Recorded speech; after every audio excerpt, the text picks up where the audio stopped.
Hello and welcome to this week's episode of Beat the Experts, brought to you by Falcone Moon Ford.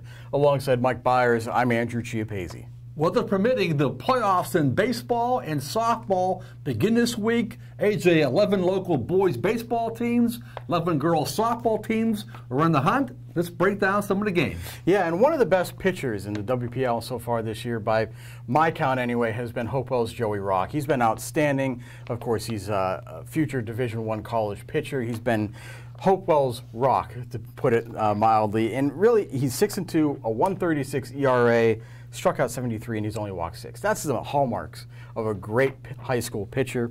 But he's going to need some help if Hopewell is going to win its first round game against Bell Vernon. The Vikings are the number 10 seed in the Class 4A bracket. Bell Vernon's number 7. And if you look at Rock's last couple of starts, he's been excellent, but Hopewell hasn't provided him with a lot of run support. He's had just 1 run scored for him in 3 of his 8 starts, including 2 of the last 3. I'd like to see Hopewell get some offense going to help him out, see if they can get a first-round win. Because if they do get some offense going, I think Hopewell can definitely beat Bell Vernon, Mike. Yeah, you know what, AJ? I saw Hopewell play a couple of times this year, and not exactly one of the strongest teams they've had in recent years. When Rock does not pitch, they're a baseball team in trouble. But when he's on the mound, they can win some baseball games.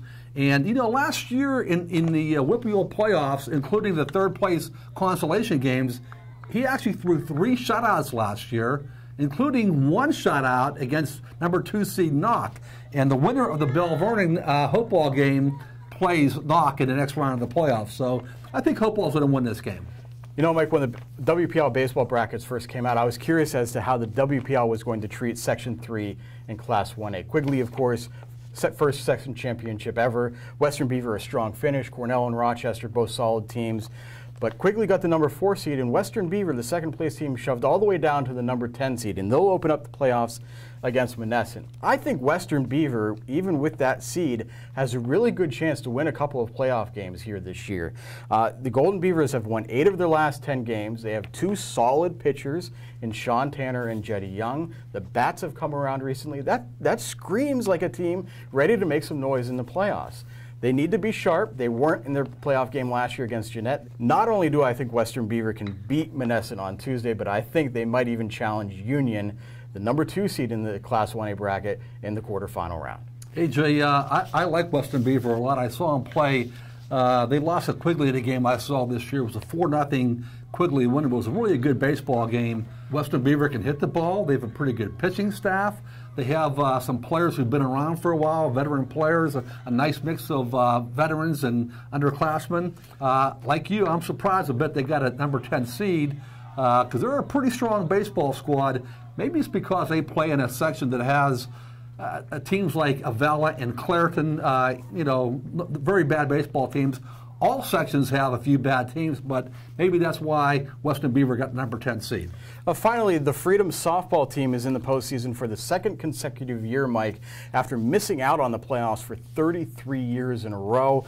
And after being happy to reach the playoffs, just being happy to be there last year, Freedom wants a little bit more this time around. They want that first win in 3 decades, and I think they might be able to do it when they play Waynesburg on Tuesday.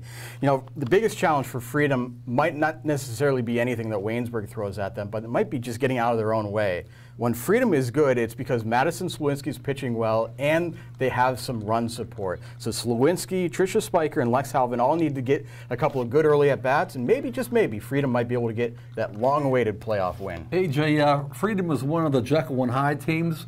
They were 5-5 in section play, 8-6 overall, and they had a lot of ups and downs during the season. Never did they win more than 2 games in a row. Never did they lose more than 2 games in a row, so they've been very inconsistent. And Freedom has Bill Boggs as their coach, a veteran guy, has been there for a while, loves softball, very enthusiastic guy. I think he'll have his team ready to play. That does it for this week's episode of Beat the Experts. You can keep track of all these playoff games on timesonline.com. And join us later in the week for the latest editions of Game On. So for Mike Bires, I'm Andrew Chiappazzi. That does it for now. We'll see you soon.